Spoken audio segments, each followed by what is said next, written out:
পহেলা বৈশাখ খাবেন না এই গজবের ইলিশ আর পান্তা ভাত? আমি তো ইলিশ আর পান্তা ভাত খাই মাঝে মাঝে। ইলিশ পান্তার মজা আছে, অনেক মজা। বাকি পহেলা বৈশাখী খাইতে হবে এটা গুনাহ, এটা কি গুনাহ? খুব বিষ বিষ লাগতেছে অন্তরে, না জ্বলতেছে মনে হয় কিছু দিন। জ্বলবে না, আকাম করবেন তো, আমি বললে তো একটু জ্বলবেই। আপনি আকাম করেন একটু দোষ নাই, আমি বলি কেন এটা দোষ না? মরাটারে মারো কেন, লড়ে কেন? অন্তর এত নষ্ট হয়ে গেছে, ভালো কথা শুনতেও চায় না। চোখের চশমার আয়না কালো, এসে প্যান্ডেলে কয় বাতি কালো কেন? কেয়ামত আসলো নাকি?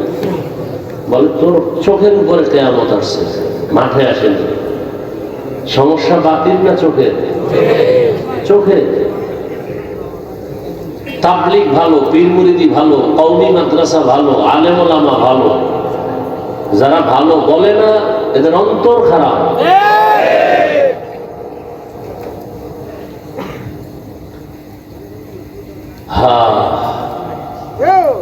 কোরআনে হাকিমের সূরাতুর রহমানের শুরু থেকে 2-3 টুকরা আয়াত আমি আপনাদের সামনে পড়েছি। সংক্ষেপ সময় আমি আয়াত এবং রাসূলের একটি হাদিসও পড়েছি। তরজমাটা বলে কিছু ব্যাখ্যা আপনাদেরকে শোনাবো, যদি আপনাদের ধৈর্য থাকে। উঠা বসা করলে আমি আস্তে মোনাজাত দিয়ে নেমে যাব, কারণ জোর করে বয়ান শোনাবার জন্য আল্লাহ আমাদেরকে পাঠায় নাই। লা ইকরাহা ফিদ্দীন, জোর করে কাউকে নামাজি বানানো যাবে না, বানাইলে সওয়াব হবে না। জোর করে কাউকে কালেমার রশি গলায় দেয়া যাবে না, দিলেও কোনো সওয়াব। যে দাড়ি রাখবে না তাকে জোর করে দাড়ি রাখানো যাবে না, রাখাইলে সওয়াব।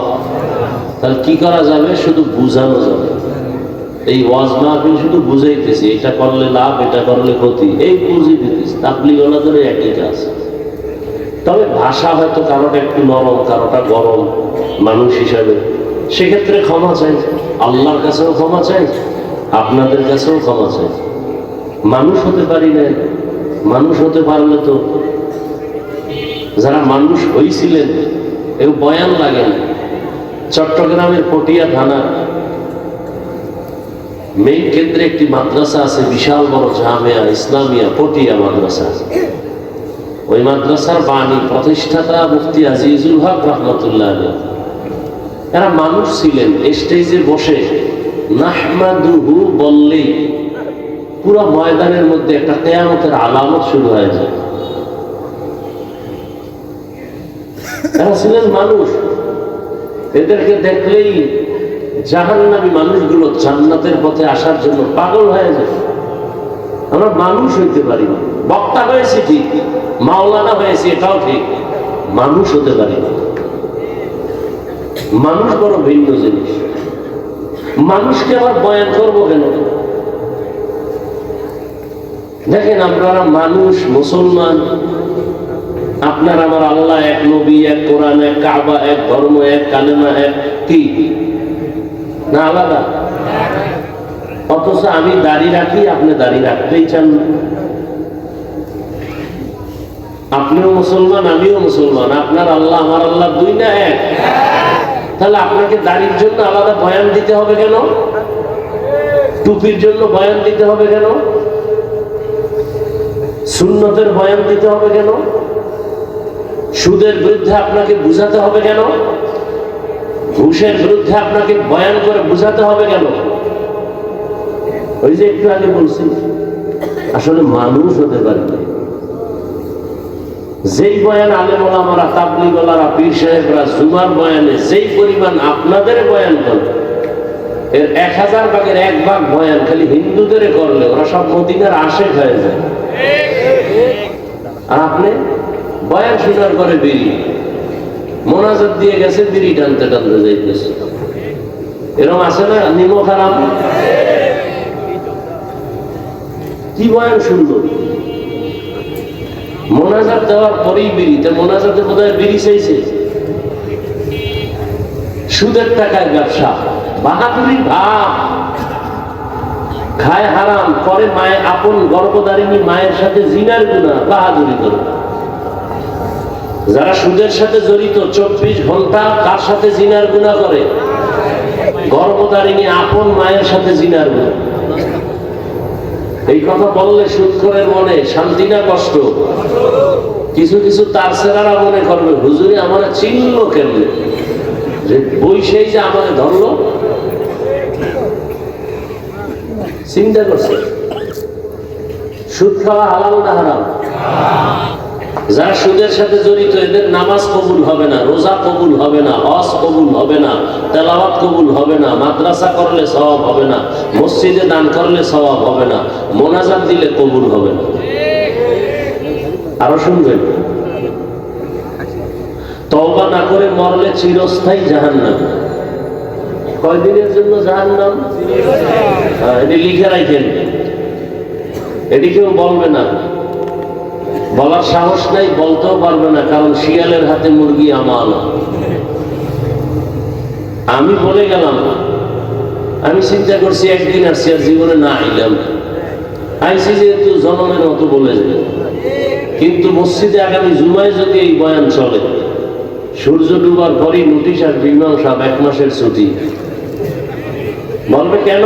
বলবে শিয়ালের হাতে মুরগি দিলে যা হয়, মসজিদ মাদ্রাসার চাবি সুদখোরের হাতে দিলে তাই হয়।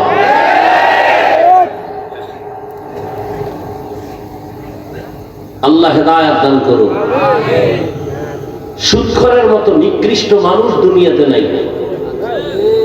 কয়েকটা সুদখোরের নাম লেখা ধান খেতে রাখলে ওই ধান খেতে আর পোকা আসে না। এবার বুঝেন ওরা কেমন দামি।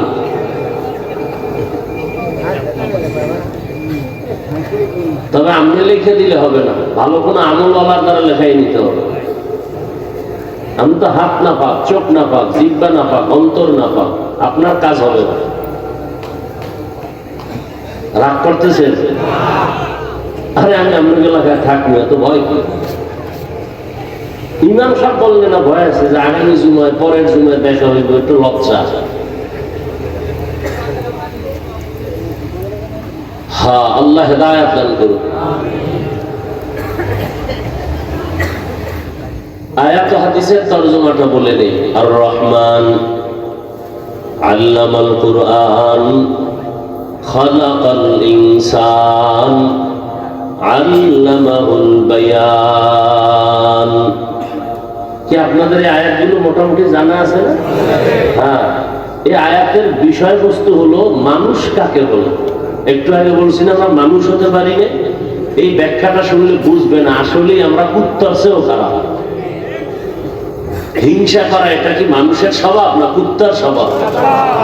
তাহলে আমি দেখতে মাওলানা মানুষ, কিন্তু হিংসা থাকলে আমার চরিত্রটা কুকুর থেকেও খারাপ। দলিল কোরআনের আয়াত 9 পারা সূরা আরাফ। সুযোগ আসতেছে বলবো, সময় থাকবে। আসলে বয়ান করার উদ্দেশ্য কি? বয়ানের মূল উদ্দেশ্য হলো জাহান্নাম থেকে জান্নাতের রাস্তা দেখানো। কি ভাই, আমার বয়ানের দ্বারা যদি আপনি জাহান্নাম থেকে বাঁচার পরামর্শই না পান, কোরআন হাদিস অনুযায়ী জান্নাতে আগাবার সেই পরামর্শ না পান, এটা বয়ানের মাকসাদ তো হাসিল হয় না। প্রত্যেকটা বয়ানের উদ্দেশ্য, বক্তার উদ্দেশ্য হবে একটা আল্লাহ ভোলা মানুষকে আল্লাহর দিকে আগায় দাও। তাআল্লুক মা আল্লাহ, আল্লাহর সাথে কিভাবে সম্পর্ক তৈরি হবে, এই বয়ান।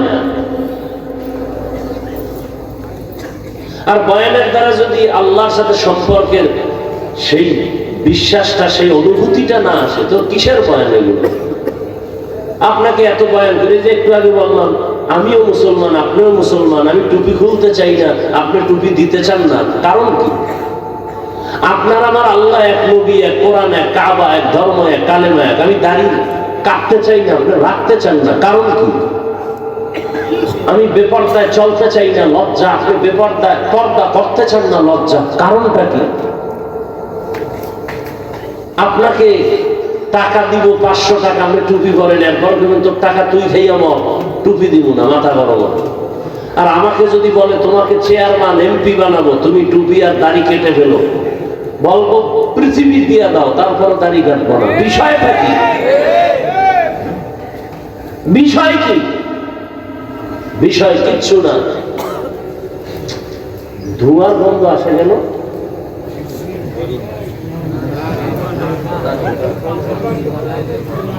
হ্যাঁ, প্রচন্ড ধোঁয়ার আসতেছে, গন্ধ। বিড়ির গন্ধ না, ধোঁয়া ধোঁয়া ধোঁয়া। এটা কোথাও কিছু জ্বালাচ্ছে, মহা মুসিবত। আমাদের জন্য খুব ক্ষতিকর এই বিষয়গুলো।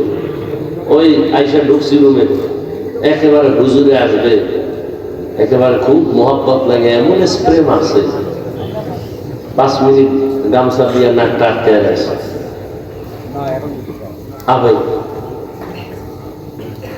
কঠিন ধোঁয়ার গন্ধ আসতেছে, অসহ্যকর অবস্থা, কঠিন অবস্থা, শ্বাস বন্ধ হয়ে যাওয়ার অবস্থা।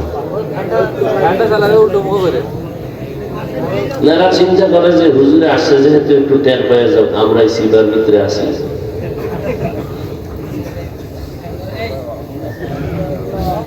কতটা ক্ষতি করে এগুলো। ফ্যান দিলে দিতে হবে সামনে থেকে, সামনে থেকে এদিকে দিতে হবে, তাও আস্তে দিতে হবে, জোরে না। আবার একটু আর এক মেশিন ছাড়লেন আওয়াজ দিয়ে, বন্ধ করেন।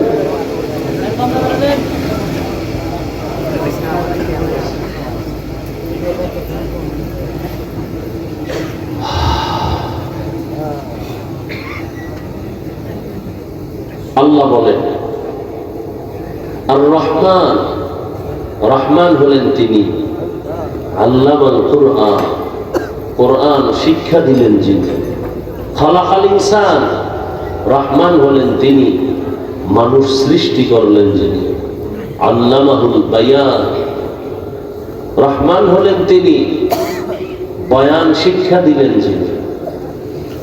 নবীজি বলেন খায়রুকুম মান তাআল্লামাল কুরআনা ওয়া আল্লামাহ,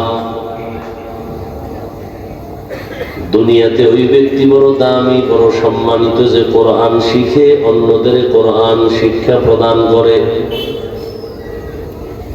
তরজমা শেষ। হাদিসের উপরে 2-4 মিনিট কথা, এরপর আয়াত নিয়ে কথা বলবো। নবীজি বলছেন দুনিয়াতে শ্রেষ্ঠ ওই ব্যক্তি যে কোরআন শিখে, বলেন না কেন, সহযোগিতা করেন, অন্যকেও শিক্ষা দেয়। তাদের মতো দামি আর কেউ নাই।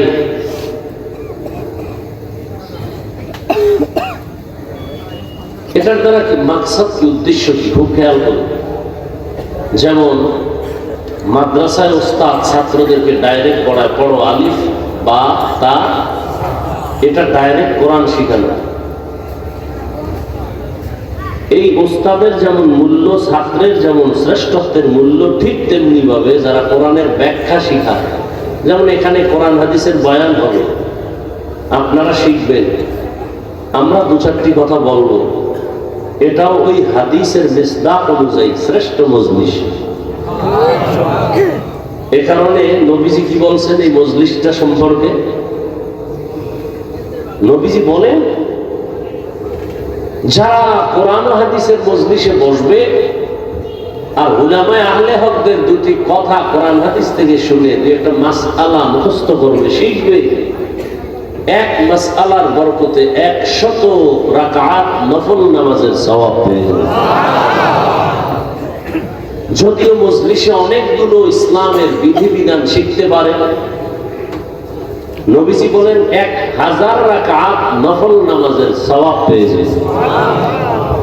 আরো কত বরকতের কথা। এই যুবক, ঢুকলা কেন আর উঠো কেন?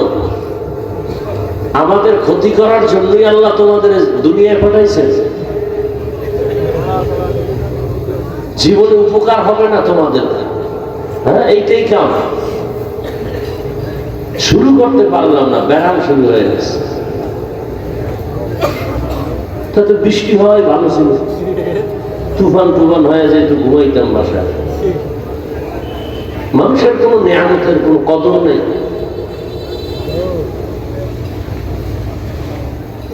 বসার যদি দীর্ঘ টাইম বসার অভ্যাস না থাকে, কেন আমাদের চোখের নজরে থাকেন? আপনারা দূরে থাকেন, কমিটি মাইক লাগাইছে না দূরে?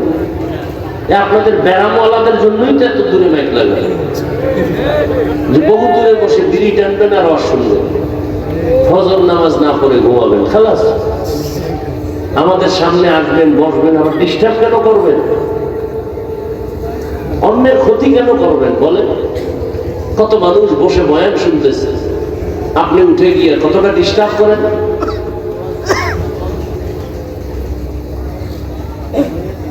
শেষ দোয়া পর্যন্ত আল্লাহ মাহফিলকে কবুল করেন। ঘর থেকে যখন বেরিয়েছে মানুষ, আপনারা দ্বীনের মজলিসে আসবেন। নবীজি কি বলছেন? প্রত্যেকের সাথে ৭০,০০০ রহমতের ফেরেশতাকে আল্লাহ কাফেলা বানিয়ে দিয়েছেন। কতক্ষণ তারা আছেন?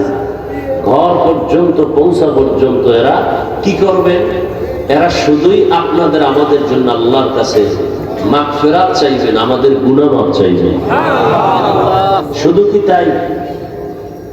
এই যে একটা প্যান্ডেল এখানে জমিনে বসা, ঠিক এমন একটা মজলিস আরশে আজিমে আল্লাহ মিলাইয়া ফেরেশতাকে নিয়ে বসছেন। সেখানে কি আলোচনা করতেছে? আমরা এখানে আলোচনা করি আল্লাহর গুণগান, ওখানে আলোচনা হচ্ছে আমাদের গুণগান।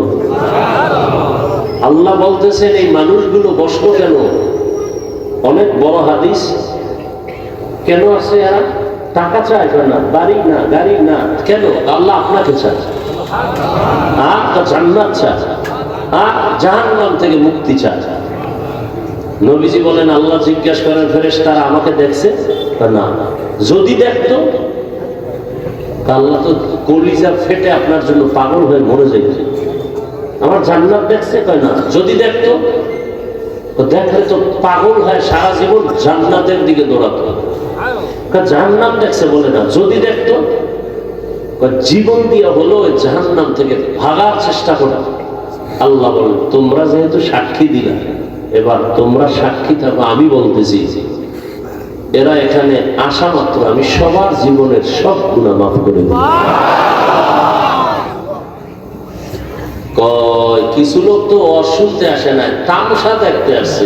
কেমন হুজুর, চেহারা দেখতে আসছে, কোন দলের হুজুর, টুপির সাইজ কি, এরকম আছে না কিছু? এগো কি করবেন? এগো মাফ করে দেবেন। কেন? চিটা যেমন ধানের দামে বিক্রি হয় না, ঠিক যারা এখানে আল্লাহর মহব্বতে আসছে এরা ধানের সমতুল্য, যারা আসছে শুধু তামাশা দেখতে এরা চিটার সমতুল্য। তো দুনিয়াতে যদি একটা কি বলে যেটার দাম নাই, একটা চিটা, এটার যদি মূল্য থাকে ধানের সাথে এটার বিক্রি হয়, কেউ বলে না যে চিটা আলাদা করো, ধানগুলো আমাকে দাও, বলে না। তো দুনিয়ার মানুষ যদি এটাকে করতে পারে, আমি তো আরো দয়াময়। আর মানুষ তো আমিই বানাইছি, আমি কেন করব না? যারা আসছে আমাকে পাওয়ার জন্য আর আমার মজলিসের কাছে আসছে।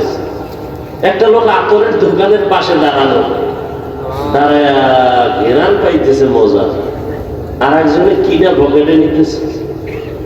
ওই লোকটার মনে চায় কি চায় না? চায়, কিন্তু টাকা নেই। তো টাকা না থাকলে কি হবে? ঘেরান পাইনি, পাইনি না, ওইটা আবার কোনো আটকায় রাখা যায়? পাইতেছে। ওই ঘেরানটায় মজা আছে না নেই? টাকা না থাকলেও, কিনতে না পারলেও তো ঘেরান পাওয়া। ঠিক যারা ময়দানের পাশে আসছে, ওয়াজ শুনতে আসে নাই, এরাও তো কিছুটা আল্লাহর মহব্বতের ঘ্রাণ এখান থেকে পাবে। অতএব এদের বরকতে আল্লাহ ওদেরকেও মাফ করবে। এত বড় মজলিসে আসিয়া বসার পরেও কি মোবাইলটা হাতে নেওয়ার মানে কি? আচ্ছা, 24 ঘন্টাই তো এই মোবাইল নিয়ে থাকে। এই স্বামী, বউরে সময় দাও না বাবা, এই মোবাইল। বাবা সন্তানকে সময় দেয় না, মোবাইল। তো 24 ঘন্টাই তো বাথরুমে গিয়েও মোবাইল। আল্লাহ নিয়ে আসছেন বেহেশতের বাগানে, 2 ঘন্টা মোবাইল না চালাইলে কি হবে?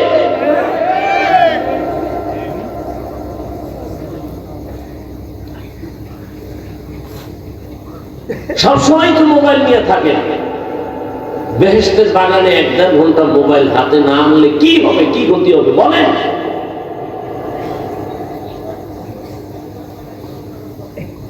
না দেখাচ্ছেন আমি মোবাইলওয়ালা, তবে আমার দেখাইলে ক্ষতি হবে।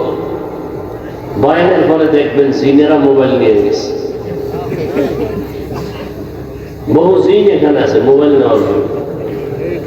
জিনেরা দেখা যায়, মোবাইল চোরেরও দেখা যায়। খালি কপালে হাত দিয়া মাইকলারে কইবে মোবাইল ঘোষণা দাও, আবার ওই স্টেজের তলে জুতার তলে খুঁজে মোবাইল নিয়েছে, জিনের তলে খুঁজে মোবাইল, এখানে মোবাইল আছে। মোবাইল দেখায় না, জিনরা দেখলেই কিন্তু টার্গেট করবে যে না এটা নিলে 2 দিনের বাজার হবে। দেখেন না, জিনেরা দেখলেই কিন্তু নিয়ে যাবে, শেষে আমও যাবে, ছাড়াও যাবে। আল্লাহ, তাহলে এটা একটা শ্রেষ্ঠ মজলিস। কিসের কারণে? কোরআনের কারণে। কিসের কারণে? সোহবতে সালে তোরা সালে কুনাত, সোহবতে তালে তোরা তালে কুনাতে জমানা, সোহবতে বা আউলিয়া বেতেরাজ সদ সালা তাআত বেরিয়া।